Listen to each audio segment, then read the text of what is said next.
السلام علیکم، ستړي مشئ، وخت مو پخیر. تاسو ته له زیر نیوز څلېرویشت څخه د نن ورځې د مهمو خبرونو ټولګې ته ښه راغلاست وایو. نن جمعه د 1404 هجري لمریز کال د لړم 23مه چې د 2025 زیږدیز کال د نومبر له 14مې سره برابره ده. نظیر صافی مو تاسو ته له زیر نیوز څلېرویشت څخه د نړۍ مهم خبرونه وړاندې کوم، خو په سر کې د مهمو خبرونو سرټکي. پر اوکراین د روسیې تازه بریدونو کې لسګونه کسان وژل شوي او د نوې ډیلي د مرګوني برید تر څو ورځې وروسته هندي امنیتي ځواکونو په کشمیر کې پراخ عملیات پیل کړي دي. اوس هم پام وکړئ پوره خبرونو ته. د روسیې پراخه هوایي بریدونو د اوکراین پلازمینه کیف او د هیواد ګڼې نورې سیمې په نښه کړي دي. د کیف د پوځ په وینا په ښار کې لږ تر لږه 6 کسان وژل شوي او شاوخوا 15 تن نور ټپیان شوي دي. دغه بریدونو د ښار په بېلابېلو ناحیو کې اورلګېدنې او پراخ خورانې رامنځته کړی دی. ولسمشر ولادیمیر زیلنسکي ویلي روسیې نږدې 430 ډرونونه او 18 توغندي توغولي چې هدف یې د عامو خلکو او ملکي زیربنا او تخریب و.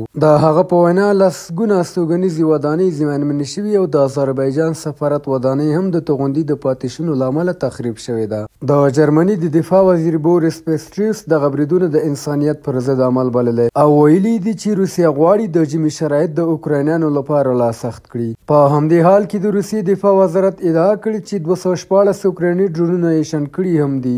د امریکا دفاع وزارت تایید کړي چې له تایوان سره به د 310 میلیونه ډالرو په ارزښت د جنگي الوتکو د تخنیکي پرزو او ترمیمي وسایلو معامله وکړي. دا د ولسمشر ډونالډ ټرمپ د بیا واکمنېدو وروسته له تایوان سره د وسلو لومړنی رسمي پلور بلل کیږي. بیجینګ چې تایوان د خپل هیواد خاورې برخه ګڼي د دې اقدام پر وړاندې حساسیت لري او د اړتیا په صورت کې د زور کارولو احتمال یې پرانیستی پرېښی دی. خو ټرمپ ویلي چې د چین له مشر سره د خبرو پر مهال هغه ډاډ ورکړی چې د حکومت په موده کې پر تایوان برید نه کیږي. تایوان له خپلې خوا ټینګار کوي چې د ټاپو د راتلونکي په اړه پرېکړه یوازې د تایوان د خلکو حق دی.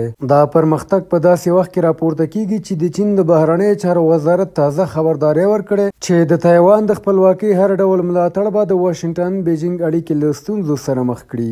جرمني په 2 ایالتونو کې د قاچاق او مالی فساد د شبکو پر ضد پراخ عملیات ترسره کړي دي. د جرمني امنیتي ادارو د انسانانو د قاچاق او د مالیو د نه ورکولو په قضیو کې د ښکېلو کسانو د تعقیب لپاره په بادن وورتنبرګ او برلین ایالتونو کې د پراخ عملیاتو پلان اعلان کړی دی. د جرمني د خبري اجانس د معلوماتو له مخې فدرالي پولیسو د لړم 23مه د یوې سترې همغږې شوې حملې ورځ بللې چې په اوپنبرګ ښار کې د بېلابېلو ادارو ګډې ډلې د تورونو کسانو استوګنځي او د کارځایونه تلاشي کړي دي. د ګمرک ځانګړو قطعو، فدرالي پولیسو او د مالیاتي څېړنو د برخې ترمنځ په دې ګډ عملیاتو کې شاوخوا 600 تر 900 پورې افسرانو برخه لرله. چارواکي وایي چې عملیات په ځانګړي ډول د بادن وورتنبرګ په جنوبي سیمو کې متمرکز و، خو په برلین کې هم د لټون پراخه اقدامات ترسره شوي دي. تر اوسه په رسمي توګه نه دي څرګند شوي چې په عملیاتو کې کوم کسان نیول شوي که نه، خو مسؤلین ټینګار لري چې د قضیې نور جزئیات به یې له رسنیو سره شریک شي.